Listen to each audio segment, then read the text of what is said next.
হৃদয় কিংবা শান্তদের মতো ধীর গতির ব্যাটার নয়, টি-20 ক্রিকেটের জন্য প্রয়োজন সাব্বির রহমানের মতো পাওয়ার হিটার ব্যাটসম্যান যারা সিঙ্গেলসের চেয়ে বাউন্ডারি মারেন বেশি, বড় শট খেলতে পছন্দ করেন অধিক।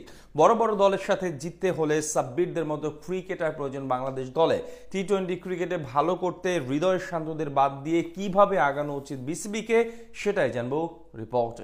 বাংলাদেশ দলে অবহেলিত সাব্বির রহমান আলো ছড়াচ্ছেন বিদেশের মাটিতে, অথচ ব্যর্থতার ধারাবাহিকতায় ডুবছে টিম টাইগার। বাংলাদেশ জাতীয় ক্রিকেট দলে চলছে ব্যর্থতার মিছিল। আরব আমিরাতের পর পাকিস্তান সিরিজেও মুখ থুবড়ে পড়েছে টাইগাররা।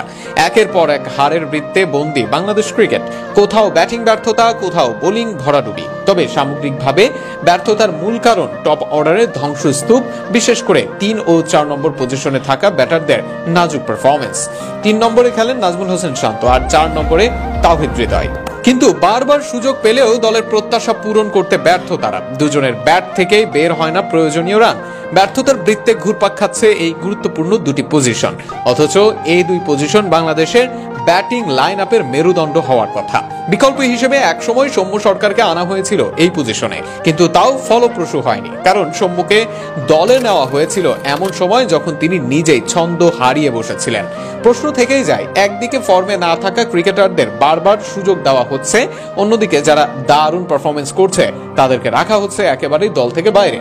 এমন এক সময় জাতীয় দলের দরজা যার জন্য বন্ধ, সেই সাব্বির রহমানই দেখিয়ে চলেছেন ধারাবাহিকতা। দেশে হোক কিংবা বিদেশে, যেখানেই সুযোগ পাচ্ছেন সেখানেই প্রমাণ করছেন নিজের সামর্থ্য। যদিও সাম্প্রতিক ঢাকা প্রিমিয়ার লিগ ডিপিএল এ তেমন কিছু করতে পারেননি, তবে তিনি থেমে যাননি।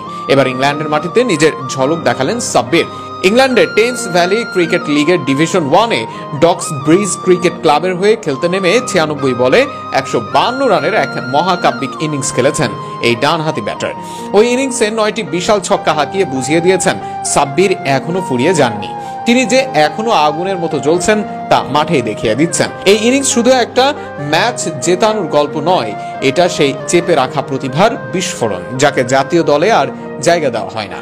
আজ যখন শান্ত আর হৃদয়দের মতো ব্যাটাররা ব্যর্থতার চূড়ায়, তখন সাব্বির রহমানের এই ইনিংস যেন বাংলাদেশ ক্রিকেট দলের চরম ব্যর্থতার প্রতি এক নীরব প্রতিবাদ। জাতীয় দল যেখানে ব্যাটিং ব্যর্থতায় ধুঁকছে, সেখানে সাব্বির রহমান হতে পারেন বড় ভরসা, কিন্তু তাকে নিয়মিতভাবে উপেক্ষা করা হচ্ছে। প্রশ্ন জাগে, কেন তাকে আর একবার সুযোগ দেওয়া হচ্ছে না? একজন সাব্বির রহমান যিনি ম্যাচ জেতাতে জানেন, যিনি চাপের মাঝে ব্যাট হাতে কথা বলতে জানেন, তিনি কি তবে শুধু অবহেলার ইতিহাস হয়ে থাকবেন? বাংলাদেশ ক্রিকেট বোর্ডের উচিত সাব্বিরের এই পারফরমেন্সকে গুরুত্ব দিয়ে দেখা, কারণ আজ যখন গর্ব করার মতো কিছু নেই, তখন গর্ব করার মতো নাম সাব্বির রহমান। এখনো আছেন, এখনো জ্বলে উঠছেন।